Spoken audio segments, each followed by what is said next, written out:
136,000 pesos na halaga ng hinihinalang shabu ang nasamsam ng Panabo PNP sa isang buy-bust operation. Suspect arestado. Magbabalita dyan si Patrolwoman Daphne Pasaol.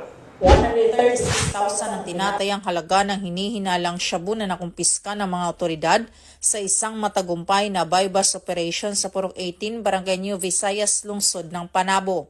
Ang nasabing operasyon ay pinangunahan ng mga operatiba mula sa Panabo City Police Station, 2nd DMPMFC, katuwang ang Philippine Drug Enforcement Agency Davao del Norte. Kinilala ang sospek na si alias Lynn, 35 anyos, na residente ng Purok 5, Barangay San Francisco, Panabo City, Davao del Norte.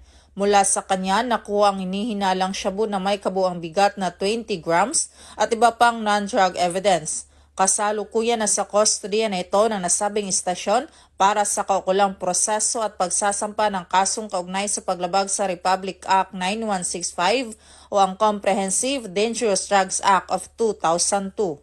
Tuloy-tuloy naman ang pagsusumikap ng Police Regional Office 11 sa kanilang pinalakas na kampanya kontra ilegal na droga bilang bahagi ng kanilang pangakong panatilihin ng kaayusan at seguridad ng mamamayan.